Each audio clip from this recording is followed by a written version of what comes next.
اعوذ باللہ من الشیطان الرجیم بسم اللہ الرحمن الرحیم وَوَهَبْنَا لِدَاوُودَ سُلَيْمَانَ نِعْمَ الْعَبْدُ إِنَّهُ أَوَّابٌ إِذْ عُرِضَ عَلَيْهِ بِالْعَشِيِّ الصَّافِنَاتُ الْجِيَادُ فَقَالَ إِنِّي أَحْبَبْتُ حُبَّ الْخَيْرِ عَنْ ذِكْرِ رَبِّي حَتَّى تَوَارَتْ بِالْحِجَابِ رُدُّوهَا عَلَيَّ فطفق مسحا بالسوق والأعناق وَلَقَدْ فَتَنَّا سُلَيْمَانَ وَأَلْقَيْنَا عَلَى كُرْسِيِّهِ جَسَدًا ثُمَّ أَنَابَ قَالَ رَبِّ اغْفِرْ لِي وَهَبْ لِي مُلْكًا لَا يَنبَغِي لِأَحَدٍ مِّن بَعْدِي إِنَّكَ أَنتَ الْوَهَّابُ فَسَخَّرْنَا لَهُ الرِّيحَ تَجْرِي بِأَمْرِهِ رُخَاءً حَيْثُ أَصَابَ والشياطين كل بناء وغواص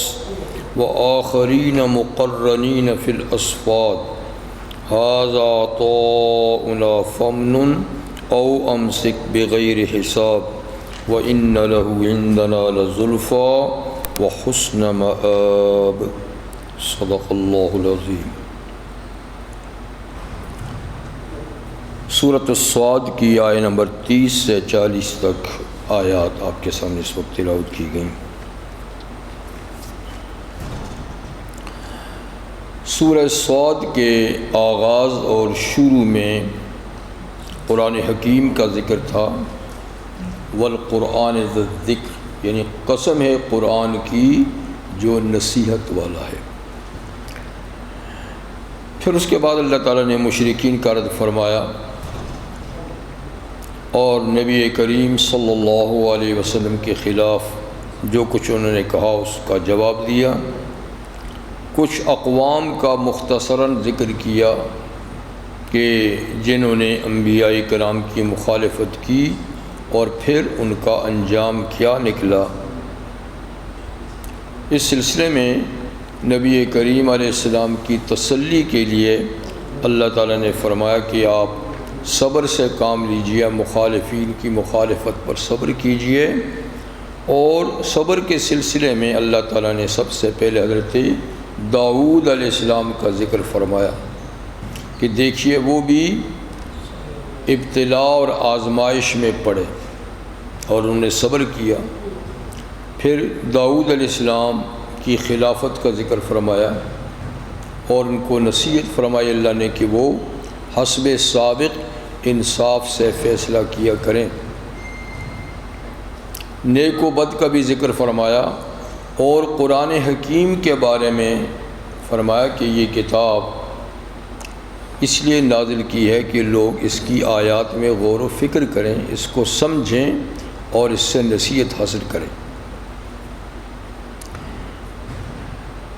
اس کے بعد آج کی آیات میں حضرت داؤد علیہ السلام ہی کے سلسلے میں اللہ فرماتے ہیں کہ ہم نے ان کو دوہری بلکہ تہری نعمتیں عطا فرمائیں۔ تو ایک نعمت کیا ہے کہ ان کو نبوت اور رسالت نصیب فرمائی، دوسری نعمت اس کے ساتھ ساتھ ان کو خلافت ارضی یعنی زمین کی حکمرانی اور خلافت اور حکومت بھی بخشی۔ اب تیسری نعمت اللہ فرماتے ہیں کہ اس کے ساتھ ساتھ ہم نے ان کو ایک ایسا ہونہار اور قابل بیٹا دیا جو ان کی نبوت میں بھی جانشین رہا اور ان کی خلافت ارضی میں بھی ان کا جانشین رہا، یعنی حضرت سلیمان علیہ السلام۔ فرماتے ہیں وَوَهَبْنَا لِدَاوُودَ سُلَيْمَانَ، ہم نے بخش دیا، ہبہ کیا۔ ہبہ کیا تھا نا، کسی کو کوئی چیز دے دینا، گفٹ دے دینا۔ ہم نے گفٹ میں دے دیا، ہبہ کیا داؤد کو سلیمان جیسا فرزند۔ نعم العبد، کتنا اچھا بندہ ہے۔ کون؟ یعنی سلیمان علیہ السلام۔ کتنا اچھا بندہ ہے، بہت خوب بندہ ہے حضرت سلیمان علیہ السلام۔ انہ اواب، اور بے شک سلیمان خوب اللہ کی طرف رجوع کرنے والا ہے۔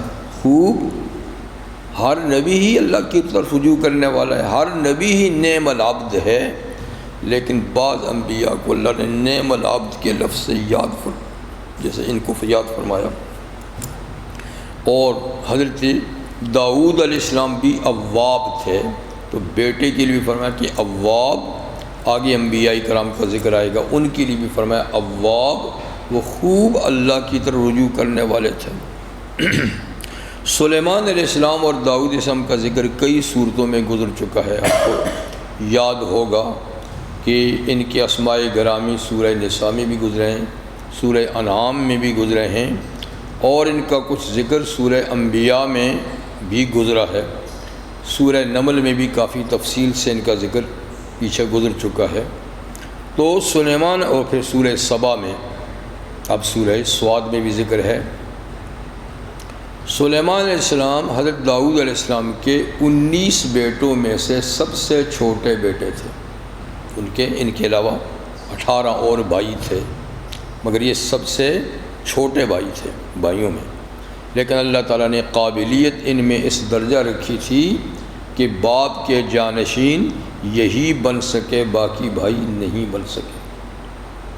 13 سال کی عمر میں یہ باپ کے جانشین ہوئے، اور 40 سال انہوں نے نبوت اور حکومت دونوں کام بڑے احسن طریقے سے انجام دیے۔ ان کا انتخاب کیسا ہوا یہ تو میں سورہ نمل میں بتا چکا تھا کہ جب حضرت داؤد علیہ السلام کی وفات کا وقت قریب آیا، ظاہر بات ہے کہ باقی بیٹے بھی ان کے نیک اور صالح تھے، لیکن نبوت کس کو ملے اور حکومت کی جانشینی کس کو ملے، ہر ایک کی تمنا یہ ہوگی۔ اور ایسے معاملات میں نبوت کے بارے میں تو جھگڑا نہیں ہو سکتا، وہ بھی چیز ہے، لیکن حکومت کے بارے میں تو بھائیوں میں پھر انبن ہوتی ہے۔ تو اللہ تعالیٰ نے اس چیز کو رفع کرنے کے لیے ایک سوال نامہ فرشتے کے ہاتھ سے بھیجا، سوال دے کر، اور فرزند داؤد علیہ السلام سے فرمایا کہ یہ سوال اپنے بیٹوں کے سامنے رکھیں، جو بیٹا ہر سوال کا ٹھیک جواب دے دے وہ آپ کا جانشین ہوگا۔ تو وہ سوال کیے گئے، کسی بیٹے نے بھی اس کا ٹھیک جواب نہیں دیا، اور جب حضرت سلیمان علیہ السلام کے سامنے آئے تو ہر سوال کا ٹھیک انہوں نے جواب دیا، اس لیے ان کا انتخاب ہو گیا۔ اور اس کے فوراً بعد داؤد علیہ السلام کا انتقال ہوا۔ یہ 13 سال کی عمر میں ان کی مسند خلافت پر فائز ہوئے، اور اللہ تعالیٰ نے کو پھر نبوت اور رسالت بھی عطا فرمائی، اور ان کی حکومت پھر باپ سے بھی زیادہ بے مثال رہی۔ یعنی داؤد علیہ السلام کو جو حکومت ملی تھی اس سے بھی ان کی حکومت بے مثال تھی، جیسے بھی آگے آنے والا ہے کہ انہوں نے دعا بھی کی تھی کہ یا اللہ مجھے بے مثال حکومت عطا فرما، جس کی مثال نہ مجھ سے پہلے ہو نہ مجھ سے بعد ہو۔ چنانچہ ایسی حکومت ان کو ملی۔ خیر، فرمایا کہ ہم نے ان کو بخش دیا داؤد علیہ السلام کو سلیمان علیہ السلام جیسا بیٹا، بہت خوب بندہ، انہ اواب، بے شک وہ اللہ کی طرف بہت رجوع کرنے والے تھے۔ یعنی امور سلطنت، امور حکومت احسن طریقے سے نمٹانے کے ساتھ ساتھ اللہ کی طرف بھی بے انتہا رجوع کرنے والے تھے۔ حالانکہ یہ دو کام ایسے ہیں کہ کسی ایک میں پڑے آدمی تو دوسری کی طرف توجہ کم رہتی ہے، بلکہ آج کے زمانے میں تو ہوتی ہی نہیں۔ لیکن ان کا حال یہ تھا کہ حکومت بھی بے مثال طریقے سے چلا رہے تھے، اور اللہ کی طرف بھی رجوع میں کوئی فرق نہیں۔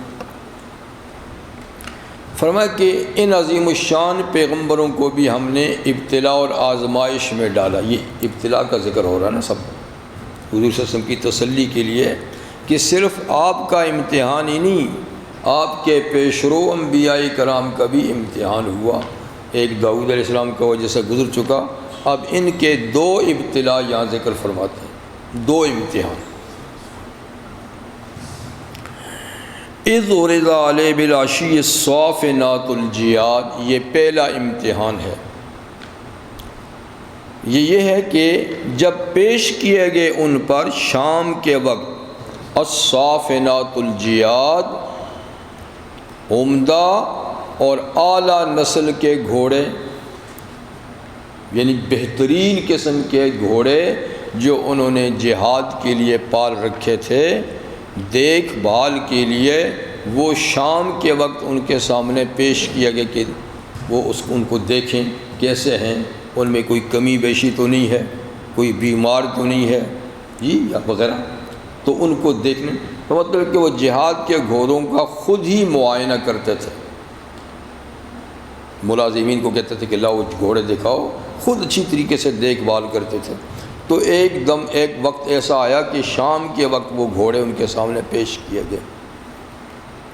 صافنات صفن کی جمع ہے، اور صفن اس گھوڑے کو کہتے ہیں جو بہت ہی اعلیٰ نسل کا گھوڑا ہوتا ہے، اپنی رفتار میں بھی، اپنے کام میں بھی، یعنی جو 3 پاؤں پر کھڑا ہوتا ہے، پورا وزن 3 پاؤں پہ ڈالتا ہے، اور چوتھے پاؤں کو زمین پہ صرف ایسا ٹیڑھا کر کے رکھتا ہی ہے، اس پہ وزن نہیں ڈالتا۔ آپ نے نقشے میں دیکھا ہوگا، یہ صافنات ہوتا ہے، 3 پاؤں پہ کھڑا ہوتا ہے، چوتھے کی نوک موڑ کر زمین پہ تھوڑا سا رکھتا ہے یا تھوڑا سا اٹھا لیتا ہے، بس یہ عمدہ قسم کا گھوڑا ہوتا ہے۔ اور جہاد جید سے جید کا معنی بھی عمدہ، تو خیر جہاد کے لیے انہوں نے انتہائی اعلیٰ نسل کے عمدہ گھوڑے تیار کیے تھے، انہی کے معائنے کے لیے ایک دن شام کے وقت وہ گھوڑے ان کے سامنے استبل سے کھول کر پیش کیے گئے، ان کا معائنہ کیا، ان کو دیکھتے دیکھتے دیکھتے دیکھتے سورج غروب ہو گیا۔ فقال انی احببت حب الخیر عن ذکر ربی حتی توارت بالحجاب، جب شام ہو گئی، نے شام کو کام شروع کیا اور مغرب ہو گئی، تو انہوں نے فرمایا کہ میں نے تو محبوب سمجھا مال کی محبت کو، خیر کا معنی یہاں پر مال ہے یعنی گھوڑے، تو احببت حب الخیر، میں نے پسند کر لیا مال کی اس محبت کو، عن ذکر ربی، اپنے رب کے اس مخصوص ذکر اور عبادت سے جو اس وقت میں نے کرنی تھی، حتیٰ توارت بالحجاب، یہاں تک کہ صورت پردے کے پیچھے چھپ گیا۔ کہنے کا مقصد یہ ہے کہ عصر کے وقت ان کی مخصوص عبادت کا کوئی نماز تھی یا جو بھی مخصوص عبادت تھی اس کا وقت تھا، اور وہ وقت کی بڑی پابندی کرتے تھے۔ آج ایسا ہوا کہ گھوڑوں کی دیکھ بھال میں اتنے لگے کہ وہ مخصوص عبادت جو عصر کے وقت تھی نہ کر سکے، اور سورج ڈوب گیا تو وہ چونک پڑے کہ اوہو کیا ہوا مجھ سے کہ میں اس مال کی محبت میں اپنے رب کی یاد سے لگا رہا، یہاں تک کہ نماز کا وقت ہی چلا گیا۔ ردوہا علی، یہ کہہ کر اپنے ملازمین سے کہا ان گھوڑوں کو اب دوبارہ میرے پاس لاؤ، یعنی جب ان کو دیکھ بھال کے بعد ختم کیا، استبل میں لے گئے، انہوں نے دیکھا وہ سورج ڈوب گیا، وہ تو میری نماز کا وقت چلا گیا، کہا ان کو دوبارہ لاؤ۔ جب دوبارہ لائے فَطَفِقَ مَسْحًا بِالسُّوقِ وَالْأَعْنَاقِ، تو لگے سلیمان علیہ السلام ان کو پوچھنے لگے، صاف کرنے لگے ان کی پنڈلیاں اور ان کی گردنیں۔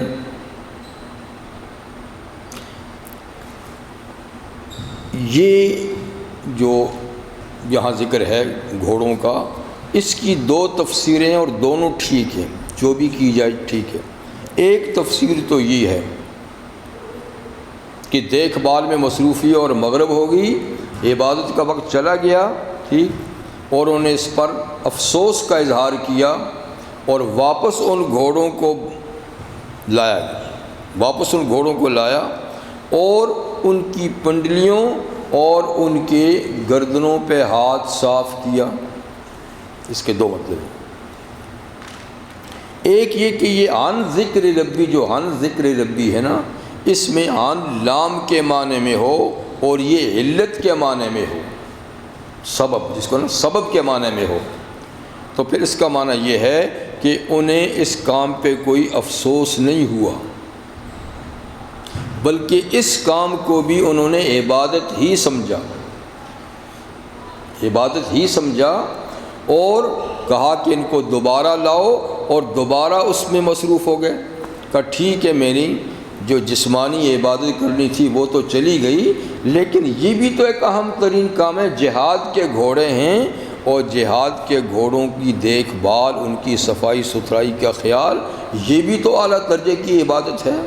تو کوئی بات نہیں اگر اس عبادت میں مصروف رہ کر وہ عبادت چلی گئی تو کوئی بات نہیں، یہ اس سے بھی اہم عبادت ہے، جہاد کا عمل اور جہاد کے جو اسباب ہیں، گھوڑے ہیں یا جو بھی چیزیں ہیں، ان کی دیکھ بھال کرنا، یعنی اس سے بھی اہم بات ہے۔ تو یہ بھی ذکر ربی ہے، وہ بھی ذکر ربی تھا جی۔ تو مجھے افسوس نہیں کہ ایک ذکر ربی میں لگ کر دوسرا مجھ سے چھوٹ گیا، تو کوئی افسوس کی بات نہیں، لاؤ پھر اس کو کروں۔ تو پھر اس کا مسح کا معنی تو آپ جانتے ہیں، مسح کا معنی ہاتھ پھیرنا ہے۔ تو پھر ان گھوڑوں کی گردنوں پر، ان کی پنڈلیوں پر ہاتھ پھیرنے لگے، یعنی یہاں ہاتھ پھیرنے کا معنی یعنی پیار اور محبت سے ان جانوروں کے اوپر پھر ہاتھ پھیرنے لگے۔ ایک مطلب اس کا یہ ہے، یہ بھی ٹھیک تفسیر ہے۔ دوسری تفسیر یہ ہے کہ انہیں یہ عن جو ہے اپنے ہی معنی میں ہے، اور یہ لام کے معنی میں نہیں بلکہ یہ اعلیٰ کے معنی میں ہے۔ یہاں پر عن ذکر ربی یعنی اعلیٰ ذکر ربی، اوہو پھر یہ تأسف ہوگا، افسوس کہ میں نے اپنے رب کی مخصوص اس وقت کی عبادت پر اس مال کی محبت کو اختیار کر لیا جس کی وجہ سے وہ مخصوص عبادت میری چلے گی، افسوس۔ تو اظہار افسوس کیا اور کہا ان کو لاؤ جن کی وجہ سے میری نماز مس ہوئی ہے، ان کو لاؤ، ان کو میں خدا کے راستے میں قربان کرتا ہوں۔ تو پھر مسح کا معنی یہاں پر ذبح کرنا ہے، ذبح کرنا، قربانی کرنا، تو یہ تفسیر بھی ٹھیک ہے۔ فَطَفِقَ مَسًّا بِالسُّوقِ، تو وہ لگے ان کی گردنوں اور ان کی پنڈلیوں کو کاٹنے لگے، یعنی ان سے بہت سارے گھوڑے انہوں نے قربان کر دیے۔ یہ مطلب نہیں کہ ان کو ضائع کر دیا، اس لیے کہ ان کی شریعت میں گھوڑے کی قربانی جائز تھی۔ ہماری شریعت میں قربانی جائز نہیں، اگرچہ گھوڑا حلال جانور ہے ہمارے ہاں بھی، لیکن قربانی کے جانوروں میں یہ نہیں آتا۔ قربانی کے لیے گائے، بھینس، اونٹ جی اور بھیڑ بکری، یہ جانور مخصوص۔ گھوڑا اگرچہ حلال ہے ہمارے ہاں، لیکن قربانی گھوڑے کی ہمارے ہاں نہیں ہے۔ تو ان کی شریعت میں گویا قربانی گھوڑے کی بھی تھی، تو انہوں نے بہت سے گھوڑے قربان کر دیے کہ ان کی وجہ سے، ان کو دیکھنے کی وجہ سے، ان میں مصروف ہونے کی وجہ سے میری مخصوص عبادت چلی گئی، لو ان کو رستے سے ہٹا دو۔ تو ان کو قربان کر دیا، ٹھیک ہے نا۔ اس کی مثالیں پائی جاتی ہیں ہمارے ہاں بھی کہ کوئی چیز، دنیا کی کوئی چیز اگر دین کی کسی بات میں رکاوٹ بنے تو اس کو دور کر دیا جائے، یہ ایک غیرت دینی ہے۔ اس کا نام کیا تھا؟ غیرت دینی۔ تو غیرت دینی کے ہمارے یہاں بھی کئی اس قسم کے واقعات ہیں۔ حضرت ابو طلحہ انصاری رضی اللہ عنہ کا واقعہ ہے کہ وہ اپنے باغ میں نماز پڑھ رہے تھے، اور باغ بڑا ہی گنجان تھا، شاخوں میں شاخیں۔ ایک چڑیا، چھوٹا سا پرندہ الجھ گیا اور نکلنے کا رستہ اس کو نہیں نظر آ رہا تھا، ادھر جاتا جھاڑی، ادھر جاتا پتے، تو پھڑپھڑا رہا تھا۔ وہ نماز پڑھ رہے تھے، اس کی پھڑپھڑاہٹ سن کر ان کی توجہ بٹ گئی، اس کی طرف چلی گئی نماز میں، تو حضوری نہ رہی۔ چلو جب نماز ختم کی تو ان کو بڑا افسوس ہوا کہ اس پرندے کے الجھنے کا ذریعہ میرا باغ ہے، میری نماز میں میری توجہ بٹ گئی۔ انہوں نے وہ باغ ہی فی سبیل اللہ وقف کر دیا۔ رحمت عالم صلی اللہ علیہ وسلم کو ابو جہم رضی اللہ نے ایک منقش چادر پیش کی تھی ہدیے کے طور پر، جس پہ نقش و نگار تھے کہ یہ آپ زیب تن کریں، تو آپ نے وہ زیب تن کر کے نماز شروع کی تو اس کے نقش و نگار پہ حضور کی نظر پڑی تو تھوڑا سا خیال بٹ گیا۔ نماز سے فارغ ہونے کے بعد فرمایا کہ یہ چادر ابو جہم کو واپس دے دو اور اس کو کہو کوئی سادی چادر مجھے دے دے۔ تو واپس اس نے کی، کہا اس سے تو میری نماز میں خیال بٹ گیا، اس کو ہٹاؤ، اور بالکل سے واپس نہیں تو اس کی دل شکنی ہوگی کہ جی میرا ہدیہ حضور نے واپس کر دیا۔ کہا یہ دے دو اور اس کے بجائے اس کو کوئی سادی چادر مجھے دے دے تاکہ اس کا دل بھی رہے کہ میرا ہدیہ بالکل ٹھکرایا نہیں، لیکن حضور صلی اللہ علیہ وسلم نے چادر واپس کر دی۔ ایسے ہی مشہور واقعہ ہے سورہ توبہ کے آخر میں، جن حضرات کی توبہ کا ذکر میں کعب بن مالک رضی اللہ عنہ بھی تھے، جو غزوہ تبوک میں شریک نہیں ہو سکے تھے، اور شرکت نہ کرنے کی وجوہات میں ایک وجہ یہ بھی تھی کہ اس زمانے میں ان کے باغات تھے اور باغوں میں خوب پھل آیا ہوا تھا، تو وہ مالدار آدمی تھے، ان کے پاس 2 سواریاں تھیں۔ انہوں نے کہا کوئی فکر کی بات نہیں ہے، میں ذرا ان کی دیکھ بھال کر لوں، آج چلا جاؤں گا، کل چلا جاؤں گا، میرے پاس تو 2 سواریاں ہیں، ایک تھکے گی دوسرے پہ بیٹھوں گا تو میں قافلے کو پہنچ جاؤں گا۔ لیکن ہوتے ہوتے اللہ کی شان ہے کہ وہ نہ جا سکے، یہاں تک کہ حضور واپس تشریف لائے۔ تو وہ لمبا واقعہ آپ کو پتہ ہی ہے کہ ان سے 40 دن تک بات چیت ممنوع قرار دی گئی، بائیکاٹ ہوا ان کا۔ 50 دن کے بعد ان کی توبہ قبول ہوئی۔ 50 دن کے بعد جب توبہ قبول ہوئی تو وہ نبی کریم صلی اللہ علیہ وسلم کی خدمت میں آئے، انہوں نے عرض کی کہ حضور ان باغات کی اور اس مال کی وجہ سے میں آپ کے ساتھ نہیں جا سکا، تو میری توبہ کا ایک حصہ یہ ہے کہ یہ سارا مال میں اللہ کے لیے وقف کرتا ہوں، کہ جس کی وجہ سے میں جا نہیں سکا اس کو بھی ختم کرنا چاہتا ہوں۔ خیر حضور صلی اللہ علیہ وسلم فرمایا کہ نہیں، ایسا سارا نہیں کرو، کچھ اپنے بھی رکھو اور کچھ صدقہ کر دو۔ تو مقصد یہ کہ اس کو کہتے ہیں نا غیرت دینی، تو یہ غیرت دینی ہی کا معاملہ تھا یہاں بھی کہ اچھا ان گھوڑوں کی وجہ سے میری نماز مس ہو گئی، لاؤ بھائی ان کو نظروں سے ہٹاؤ، ان کو اللہ کے نام پہ قربان کر دو۔ تو یہ 2 تفسیریں ہیں، دونوں اپنی جگہ میں درست ہیں۔ اب اس کے بعد دوسرا ابتلا یہ ہے کہ وَلَقَدْ فَتَنَّا سُلَيْمَانَ وَأَلْقَيْنَا عَلَىٰ كُرْسِيِّهِ جَسَدًا ثُمَّ أَنَابَ، یہ کہ ہم نے آزمائش میں ڈالا، امتحان میں ڈالا سلیمان کو، اور ہم نے ان کی کرسی پر ڈال دیا ایک دھڑ، جسم کو کہتے ہیں، ایک جسم ڈال دیا ان کی کرسی پر۔ ثم اناب، پھر وہ اس ابتلا میں پڑنے کے بعد ہماری طرف انہوں نے رجوع کیا، استغفار کی، توبہ کی، ہماری طرف پلٹ آئے۔ یہ دھڑ سے کیا مراد ہے؟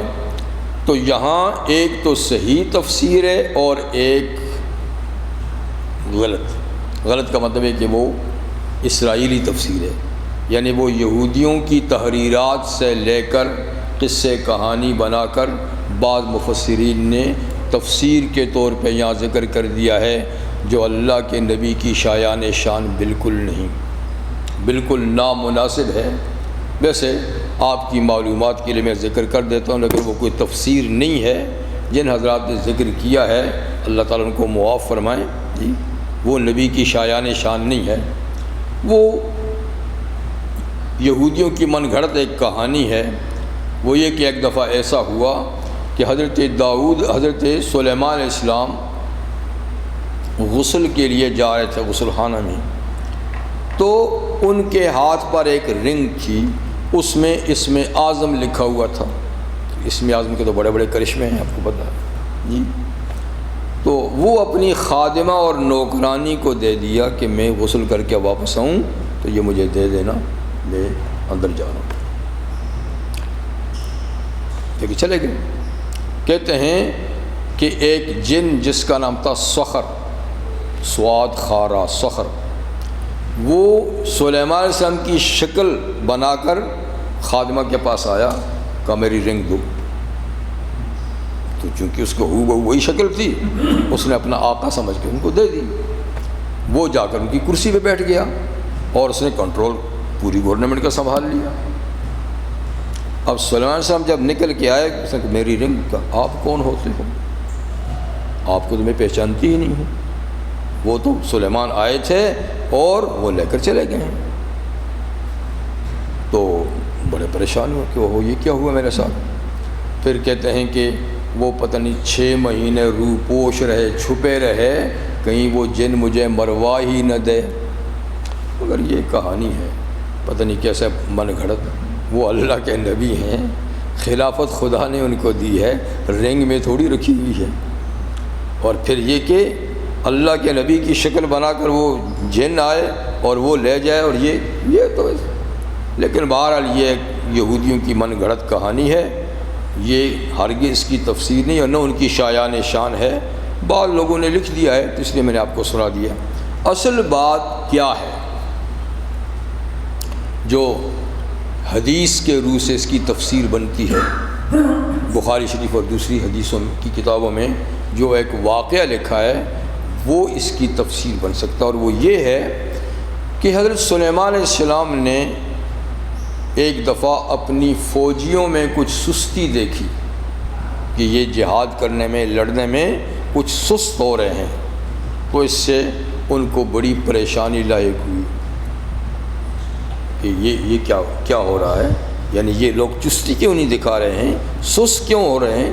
تو تنگ دل ہوئے، ان کے اس کردار سے ناراض ہوئے، تو انہوں نے ایک قسم اٹھائی کہ واللہ، اللہ کی قسم، آج شب میں اپنی 100 یا کم و بیش جو ان کی بیویاں تھیں، 100 یا اس کے لگ بھگ 70 تھیں یا 100 اس طرح، ان میں سے سب کے پاس جاؤں گا اور ان سے اس عمل سے بیٹے پیدا ہوں گے، 100 یا جتنے بھی، ان کو میں مجاہد بناؤں گا اور ان کے ذریعے سے میں جہاد کروں گا۔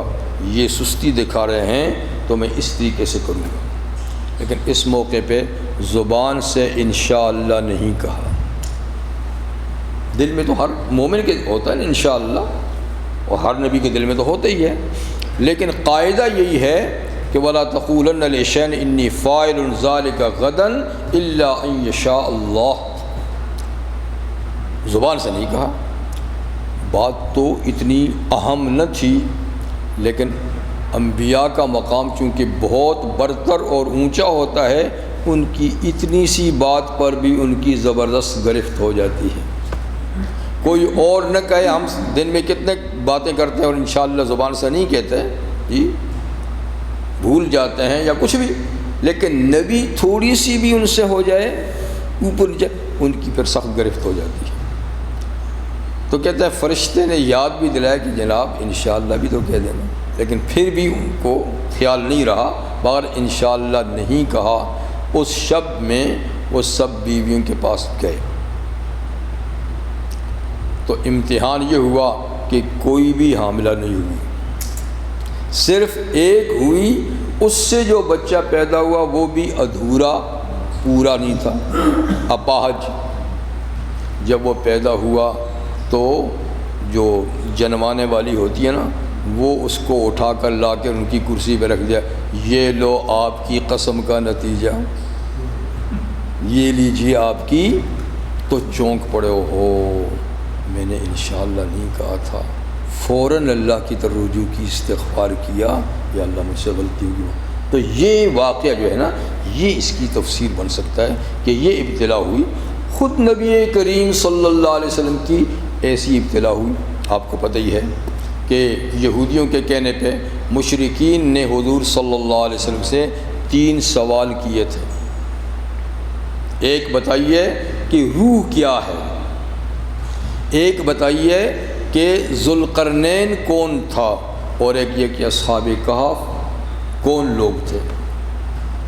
تو ایک علمی سوال تھا، دو ہسٹری کے سوال تھے۔ تو پیغمبر کریم صلی اللہ علیہ وسلم نے فرمایا کل بتا دوں گا، انشاءاللہ کہنا بھول گئے۔ انشاءاللہ نہیں کہا، بھول گئے، دل میں تو تھا کہ کل بتا دوں گا، یعنی وہی آئے گی۔ تو اس پر اللہ تعالیٰ نے وہی روک لی، کئی دنوں تک وہی نہیں آئی، لوگوں نے پروپیگنڈا کیا، کچھ بھی کیا، لیکن اور پھر آخر میں وہی ہے تو اللہ نے فرمایا کہ وَلَا تَقُولَنَّ لِشَيْءٍ إِنِّي فَاعِلٌ ذَلِكَ غَدًا إِلَّا إِن شَاءَ اللَّهُ، کہ محبوب پیغمبر آئندہ احتیاط کریں کہ جب آنے والے وقت میں کسی کام کے کرنے نہ کرنے کی بات ہو تو انشاءاللہ کہہ دیا کریں۔ تو یہاں بھی انشاءاللہ کا مسئلہ تھا، وہاں بھی انشاءاللہ کا، یہاں یہ ابتلا ہوئی، وہاں وہی روکی گئی، لوگوں نے پروپیگنڈا کیا، یہاں یہ کہ ایک بچہ ناتمام پیدا ہوا، تو یہ ابتلا ہوئی۔ اس پر ثم اناب، یعنی وہ اللہ کی طرف انہوں نے رجوع کیا، اپنی اس غلطی پر انہوں نے اللہ سے معافی مانگی۔ قال رب اغفر لی، فرمایا اے میرے رب مجھے بخش دے، یعنی یہ جو مجھ سے زبانی طور پہ انشاءاللہ نہیں کہا گیا، اس کو مجھے معاف کر دیجیے۔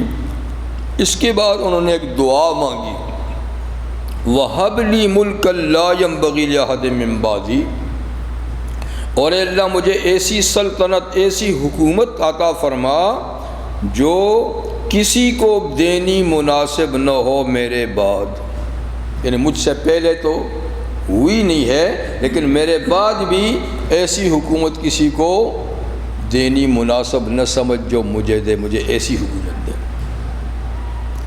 اب سوال یہ پیدا ہوتا ہے کہ نبی کو حکومت مانگنے کی کیا ضرورت ہے جی، لیکن یہ وہ حکومت نہیں مانگ رہے جو دنیا میں ہم لوگ مانگتے ہیں، حکومت برائے حکومت نہیں، ٹھیک ہے، حکومت برائے حکومت نہیں، لوگوں پہ روب داب جی، ظلم و ستم وغیرہ، یہ نبی کا مقصد یہ ہے کہ مجھے ایسی حکومت دے جو کسی کو مناسب نہ ہو، تاکہ میں خوب خدمت خلق کروں، خوب دین کو چمکاؤں، یہ نہیں کہ حکومت سے کوئی مفاد حاصل کروں، کوئی کوٹھی بلڈنگ بناؤں جی، کچھ عمدہ کھانے، حالانکہ داؤد صلی اللہ علیہ وسلم کا ذریعہ معاش کیا تھا؟ اتنی بے مثال حکومت کے باوجود وہ سرکاری خزانے سے کچھ نہیں لیتے تھے، ٹوکریاں بناتے، ٹوکریاں بنا کر بیچ کر گھر کا خرچہ اس سے چلاتے تھے۔ داؤد علیہ السلام کو تو پتہ ہی آپ کو کہ وہ زرہ بناتے تھے جی، اس سے چلاتے تھے، تو بیٹا ٹوکریاں بناتا تھا، اس سے خرچہ گھر کا چلاتا تھا، سرکاری خزانے سے کچھ بھی نہیں لیتے تھے۔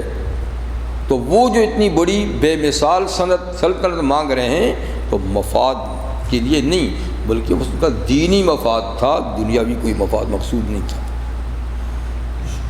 انک انت الوہاب، بے شک تو ہی سب کچھ دینے والا ہے، ایک ذرے سے لے کر عظیم سلطنت بخشنے والا، یعنی اے اللہ آپ ہی ہیں۔ رحمت عالم صلی اللہ علیہ وسلم کا ایک واقعہ ہے کہ آپ رات کو نماز پڑھ رہے تھے، تہجد کی نماز، تو شیطان سامنے آ گیا، کوئی انسانی شکل میں، کسی شکل میں، اور اس کے ہاتھ میں آگ کا شعلہ بھی تھا، اور وہ حضور کی طرف بڑھ رہا ہے۔ تو رحمت عالم صلی اللہ علیہ وسلم نے یوں جو ہاتھ کیا نا تو اس کو پکڑ لیا۔ یہ تو جلدی چینج بھی ہو جاتے ہیں نا، شکلیں چینج کر لیتے ہیں، لیکن اس کے شکل چینج کرنے سے پہلے ہی آپ نے اس کا ہاتھ پکڑ لیا، شعلہ غیب سے گر گیا، پکڑ لیا، اور پکڑنے کے بعد اس کا مقصد تھا کہ حضور پر وہ آگ پھینک دے، پھر پکڑ لیا، پکڑنے کے بعد اس نے معافی مانگی تو حضور نے اس کو چھوڑ دیا، جانے دیا۔ صبح ہوئی تو نبی کریم صلی اللہ علیہ وسلم نے یہ واقعہ صحابہ کے سامنے پیش کیا کہ حضرات یوں ابلیس آیا تھا اور ایسا اس کے ساتھ واقعہ ہوا، میرا دل چاہتا تھا کہ میں اس کو پلر کے ساتھ باندھ لوں تاکہ صبح تم سب لوگ اس کو دیکھو، ٹھیک ہے، لیکن مجھے اپنے بھائی سلیمان کی یہ دعا یاد آئی کہ اللہ مجھے ایسی سلطنت دے جو کسی اور کو مناسب نہ ہو۔ تو شیاطین کو پکڑنا، گرفتار کرنا ان کی سلطنت میں تھا، اس لیے میں نے پکڑا تو صحیح لیکن پھر چھوڑ دیا، اس کو باندھا نہیں، تاکہ ان کی دعا اپنی جگہ میں کامل رہے، مکمل رہے۔ فسخرنا الريح، اچھا تو ہم نے ان کے لیے ہوا کو مسخر کر دیا۔ یہ ہوا کو مسخر کر لیا، بعض اہل علم فرماتے ہیں کہ جب انہوں نے بہت سارے گھوڑے قربان کر دیے، اور گھوڑے ہی ان کی آمد و رفت کا بھی ذریعہ بھی تھے، جہاد کا ذریعہ بھی تھے، اس زمانے میں تو گھوڑوں ہی آمد و رفت کا سب سے اہم ذریعہ تھا۔ تو جب انہوں نے بڑی مقدار میں گھوڑے قربان کر دیے، اب آمد و رفت کے لیے اللہ نے اس کے بدلے میں ہوا ان کے تابع کر دی، ہوا تابع کر دی کہ چلو گھوڑے نہ صحیح، ہوا اس سے بھی زیادہ تیز رفتار ہے اور آپ اس پہ سفر کیا کریں۔ تو چنانچہ اس میں سورہ انبیاء میں گزر چکا ہے اور سورہ سبا میں بھی کہ ان کا پاس ایک عظیم الشان تخت تھا، انہوں نے لکڑی کا ایک بہت بڑا تخت بنوایا تھا جس کے اوپر خود بھی بیٹھتے تھے اور ان کی فوج بھی ہوتی تھی، اور اس کے اوپر ان کا پورا کچن بھی ہوتا تھا، سارا یعنی سفری سامان۔ تو ایک بہت بڑا فضائی بیڑا تھا جی، اس پہ جب سفر کرتے تو اس کے اوپر ساری فوج، سب سامان کھانے پینے کا لوڈ ہوتا، جنات بھی ہوتے اور بھی کئی چیزیں، اور پھر وہ ہوا کو حکم دیتے، ہوا اپنے دوش پر اس تخت کو اٹھاتی اور اس تیز رفتاری کے ساتھ ان کو لے جاتی کہ 1 مہینے کا گھوڑے کا سفر وہ صبح سے دوپہر تک پورا کر لیتی تھی۔ صبح سے دوپہر تک اتنا تیزی کے ساتھ وہ تخت چلتا جیسے کہ گھوڑے پہ جاؤ تو مہینے کے بعد پہنچو، اور شام کو چلتا دوپہر تک، صبح چلتا دوپہر تک، مطلب کہ پورے دن میں 2 مہینے کی مسافت جو گھوڑے پہ طے ہوتی ہے وہ ہوا کی دوش پہ، بغیر انجن کے، بغیر فیول کے جی، اور بغیر کسی خرابی کے، بس وہ ہوا پر چلتا تھا جی۔ یہ اللہ تعالیٰ نے ان کو ایک خاص نعمت عطا فرمائی جس کی مثال دنیا میں نہیں۔ فسخرنا لہ الریح، ہم نے تابع کر دیا ان کے لیے ہوا کو، تجری بامرہ۔ دیکھیں تسخیر کا ایک معنی تو یہ نا کہ کسی کے کام میں لگانا لیکن کنٹرول اپنے ہاتھ میں رکھنا۔ جیسے اللہ فرماتے ہیں ہم نے تمہارے لیے سورج اور چاند کو مسخر کر دیا، تو ہمارے ہاتھ میں تو نہیں ہے، کنٹرول تو ہمارا نہیں ہے، لیکن ہمارے فائدے کے لیے اللہ چلا رہے ہیں۔ یا سخر لکم الانہار، ہم نے نہریں تمہارے لیے تابع کر دیے، یہ نہیں کہ کنٹرول ہمارے پاس ہے جب چاہیں بہائیں، کنٹرول اللہ کے پاس ہے، لیکن یہاں تسخیر کا معنی کہ کنٹرول ہی ان کے ہاتھ میں دے دیا۔ جب ہوا کو کہیں گے تو چلے گی، جب ہوا کو کہیں گے رک جا، رک جائے گی، تو یہاں کنٹرول ہی ان کے پاس۔ تو ہم نے مسخر کر لیا ان کے لیے ہوا کو، تجری بامرہ، جو سلیمان علیہ السلام کے حکم سے چلتی تھی، رخان اور نرمی کے ساتھ چلتی تھی، کوئی حالات ہی نہیں تھی تخت کو کہ اس کے اوپر بیٹھنا مشکل ہو جائے جی، بلکہ ایسے آسان سموتھ چلتی تھی، پتہ ہی نہیں چلتا تھا، جیسے کہ آپ کو کوئی طیارہ اڑ رہا اور ہوا کا رخ ٹھیک ہو، پتہ ہی نہیں چلتا۔ حیث اصاب، جہاں انہوں نے جانا ہوتا وہاں تک وہ لے جاتی تھی، جہاں اترنا ہوتا ہوا کو کہتے اتر، وہ اس کو فرش کو اتار دیتی تھی۔ تو کہتے ہیں یمن سے شام، شام سے یمن، ان کا سفر ہوا کی دوش پہ ہوتا تھا جب سے انہوں نے گھوڑے قربان کیا اس کے بعد۔ دوسری چیز وہ شیاطین، اور ہم نے تابع کر دیے تھے ان کے کنٹرول میں دے دیے تھے شیطان۔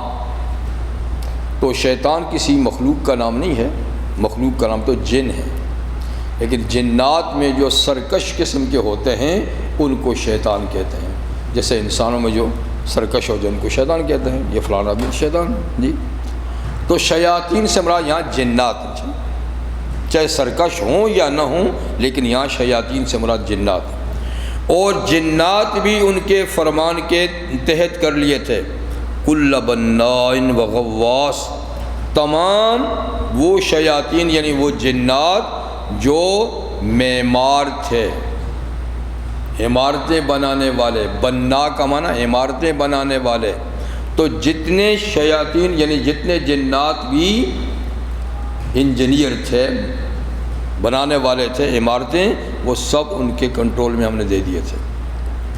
تو ان سے وہ شاندار اور بڑے بڑے محلات تعمیر کراتے تھے، دور دراز سے بڑے وزنی پتھر وہ اٹھا کر لاتے، ان کو تراشتے، پھر پتھر پہ پتھر چڑھاتے جتنی منزلوں تک۔ تو اس زمانے میں یہ اسباب تو نہیں تھے جیسے آج کرین ہے جس کی وجہ سے آپ بھاری بھرکم چیزیں اوپر اٹھاتے، یہ جنات ہی پتھر اٹھا کے لاتے، وہی تراشتے اور وہی ان کو جوڑ جوڑ کر بڑی بڑی عمارتیں۔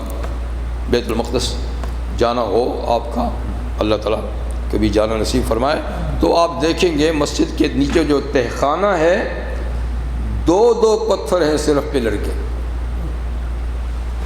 دو پتھر ہیں، ایک نیچے ایک اوپر، بس اوپر پھر چھت ہے، یعنی اتنے بڑے بڑے پتھر۔ ظاہر بات ہے وہ کسی آدمی کے لانے کی بات تو نہیں ہے نا جی۔ تو ان کو لائے کہاں سے، تراشا کیسے، ایک پتھر پہ دوسرا جمایا کس طریقے سے، جی یہ سب انہی کے بنانے کی بات ہے۔ وغواص، اور دوسرے وہ شیاطین، شیاطین کا معنی ہے جنات، غواص جو غوطہ خور تھے، جو سمندروں میں غوطے لگانے والے اور سمندروں کی تہ سے قیمتی اشیاء نکالنے والے، جواہرات، موتی اور کئی قیمتی چیزیں ہیں سمندر کے اندر، تو وہاں سے وہ چیزیں غوطے لگا لگا کر لاتے تھے۔ تو بے مثال حکومت تھی، اتنا خزانہ، اتنی چیزیں کہ جس کی کوئی۔ وآخرین مقرنین فی الاصفاد، اور کچھ اور جنات بھی تھے جو بیڑیوں میں جکڑے ہوئے ہوتے تھے، قید کیے ہوئے ہوتے تھے، زنجیروں میں باندھے ہوئے ہوتے تھے، یعنی جو ذرا سی سرکشی کرتا اس کو جیل میں ڈال دیتے، جکڑ کے زنجیروں میں باندھ کے جیل میں ڈال دیتے تھے جی۔ تو ایسے بھی تھے، تو کچھ کام کرنے والے اور نہ کرنے والوں کو سزا بھی دیتے تھے، مارتے بھی تھے ان کو جی کوڑوں کے ذریعے سے، اور باندھ بھی دیتے تھے جیلوں میں۔ کہتے ہیں اب بھی ان کے باندھے ہوئے کچھ جنات دور دراز علاقوں میں کہیں پڑے ہوئے ہیں، جو قرب قیامت میں ہی کھولا جائے گا ان کو، کچھ سارے نہیں۔ یہ سب کچھ دینے کے بعد اللہ تعالیٰ نے فرمایا کہ ھذا عطاؤنا، اے سلیمان یہ ساری ہماری بخشیش ہے، یہ ساری ہماری عطا ہے، ہمارا گفٹ ہے۔ فمنن او امسک بغیر حساب، آپ اس کے ذریعے سے لوگوں پر احسان کریں یا کسی کو کچھ بھی نہ دیں، سارا اپنے پاس رکھیں، بغیر حساب، آپ سے قیامت کے دن حساب نہیں لوں گا، یہ سارا آپ کو گفٹ ہے، یہ سب آپ کو گفٹ ہے، آپ اپنی مرضی سے کسی کو دیں، کسی پر احسان کریں یا آپ نہ کریں، کسی کو کچھ نہ دیں، آپ سے کوئی حساب نہیں لوں گا۔ یہ بھی کتنی بڑی بات ہے، آخرت کے حساب سے چھوٹ مل گئی، ورنہ تو اللہ تعالیٰ ذرے ذرے کا حساب لیں گے کہ میری دی ہوئی چیزیں کیسے استعمال کی، لیکن ان کے بارے میں فرمایا کہ نہیں، آپ سے کوئی حساب بھی نہیں لوں گا، بے حساب آپ کو دے رہا ہوں، آگے آپ کی مرضی ہے۔ فمنن، کسی کو دے کر احسان کریں، او ہم سے کیا، سارا اپنے پاس روک رکھیں، کوئی حساب نہیں۔ یہ ساری نعمتیں جو اس مادی دنیا میں ان کو نصیب ہوئیں جی، اس کے علاوہ فرماتے ہیں کہ کوئی یہ نہ سمجھے کہ اتنی بڑی چیزیں صلی اللہ علیہ وسلم کو اللہ تعالیٰ نے دنیا میں دیں بس سب کچھ دے دیا، فرمایا نہیں، آگے بھی ان کے لیے بہت بڑا مقام ہے۔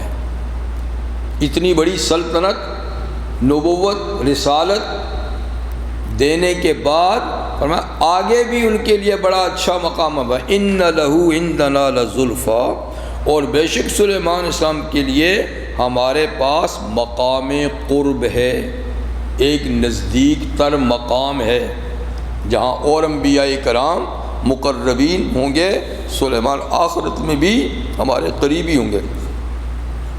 وہ حسن مآب، اور ان کے لیے بہت اچھا ٹھکانہ ہے جنت میں، جہاں اور انبیاء کرام کے مقامات ہیں۔ تو کوئی یہ نہ سمجھے کہ ان کو سب کچھ دنیا میں دے دیا گیا، وہاں کچھ کمی ہوگی، نہیں فرق۔ حسن مآب، وہاں بھی ان کے لیے بہترین ٹھکانہ ہے، بہترین ٹھکانہ ہے۔ اور یہاں بھی یہ ساری نعمتیں اللہ کی بھی عطا ہے جس کو چاہیں جی۔ تو انبیاء کرام، اولیاء اعظام، عامۃ المسلمین، سب میں اللہ تعالیٰ نے دو شانیں پیدا کی ہیں۔ ایک وہ کہ بعضوں کو دنیا کے چیزوں سے زیادہ تر محروم رکھا ہے، ٹھیک ہے نا، اور کچھ ایسے ہیں کہ یہاں بھی بے مثال اور آگے بھی بے مثال۔ تو یہ بتانے کے لیے کہ کوئی یہ نہ سمجھے کہ جس کو دنیا میں نعمتیں مل گئی وہ آخرت میں محروم ہوگا، کوئی یہ نہ سمجھے کہ جس کو دنیا میں نعمتیں مل گئیں وہ آخرت میں محروم ہوگا۔ اگر وہ شکر گزار بندہ ہے تو یہاں بھی نوازش ہے، وہاں بھی نوازش ہے۔ اور کوئی یہ بھی نہ سمجھے کہ جو یہاں محروم ہے شاید وہاں بھی محروم رہے گا، ایسی کوئی بات نہیں۔ تو ایک رستہ بتا دیا کہ اللہ دنیا اور دین دونوں بھی دیتا ہے، اور کسی کو صرف دین دیتا ہے، دنیا سے اس کو بچائے رکھتا ہے، بس وہ اس کی حکمت کو وہی جانتا ہے کہ یہ مریض ہے، اس کو اگر زیادہ مل گیا اس کے لیے نقصان ہوگا، اس کو بچائے رکھتا ہے۔ اور جس کے بارے میں اللہ تعالیٰ جانتے ہیں کہ اس کو اگر یہاں بھی کچھ دے دیا گیا کوئی فرق نہیں پڑے گا، اس کو اللہ تعالیٰ یہاں بھی دیتا ہے۔ تو اللہ تعالیٰ تک رسائی کے دونوں ہی رستے ہیں، دونوں ہی رستے ہیں، بس اللہ تعالیٰ سلامتی کے ساتھ دنیا کے یہ رستہ چلنے کی توفیق عطا فرمائے۔ تو آج تھوڑا سا تھکاوٹ بھی ہے، اس لیے 10 منٹ پہلے بس کر سکتا، اور واقعی بھی دوسرا شروع ہو رہا، پھر اس کے لیے کافی ٹائم چاہیے۔ حضرت داؤد علیہ السلام سلیمان کے بعد ایوب علیہ السلام، ان کی ابتلا کا ذکر۔ سبحانک